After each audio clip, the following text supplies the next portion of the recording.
கம்பராமாயணத்திலே வரக்கூடிய ஒரு அழகிய காட்சி தான் ராமர் சொல்கிறாரு தன்னுடைய தம்பியாகிய லக்ஷ்மணனை பார்த்து, அப்பா இந்த சுக்ரீவனுக்கு நீ முடிசூட்டி விட்டு வா அப்படின்னு அனுமதி கொடுக்குறாரு.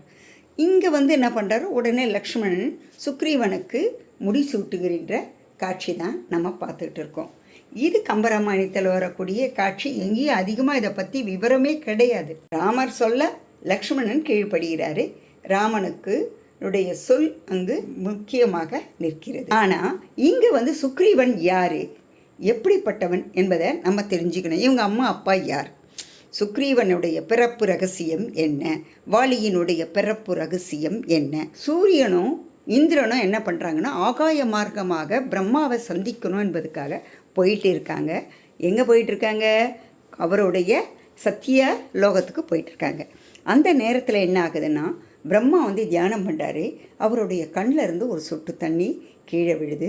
பூமியில் விழுந்த உடனே ஒரு ஆண்மகன் பிறக்கிறான் அப்படின்னு சொல்கிறாங்க. ஒரு சிலர் என்ன சொல்கிறாங்கன்னா, ஒரு பெண் குரங்கு தோன்றியது அப்படின்னா அது பிரம்மாவை வணங்க, உனக்கு நல்லது நடக்கும் போ அப்படின்னுறாரு. உடனே இந்த அம்மா குளத்தில் போய் குளிக்க போகிறாரு. ஒரு சில காட்சிகளில் என்ன சொல்கிறாங்கன்னா, ரிசுரகன் அப்படின்றவர் ஆண் களத்தில் குளிக்கும் பொழுது அவர் குளிச்சுட்டு வெளியே வரும்பொழுது கொஞ்சம் கொஞ்சமாக பெண்ணாக மாறி அழகிய பெண்ணாக அப்சரஸ் மாதிரி வெளியே வராரு. அந்த நேரத்தில் ஆகாய மார்க்கமாக போயிட்டு இருக்க இந்திரனும் சூரியனும் இந்த பெண்ணை கண்டு, ஆணாக மாறிய பெண்ணினுடைய வடிவத்தில் இருக்கின்ற ஆணை கண்டு அவர்கள் காமம் கொண்டு ரெண்டு பேருமே அந்த பெண்ணோடு சேர்ந்ததுனால இந்திரன் பெண்ணினுடைய வாலில் இருந்து தோன்றியதனால் வாலி என்ற பெயரும், சூரியன் அந்த பெண்ணோடு சேர்ந்ததனால் அவனுக்கு சுக்ரீவன் என்கின்ற ஒரு மகனும் பிறந்தாங்க.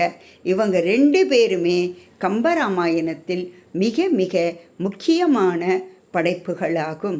இந்த ரெண்டு படைப்புகளுமே நமக்கு பல கதைகளும் பல விளக்கங்களும் இன்னைக்கும் அவர்களுடைய வாழ்க்கை இன்றைய மனிதருடைய வாழ்க்கையோடு ஒப்பிட்டும் சொல்லலாம். இந்த காட்சி தான் இங்கே.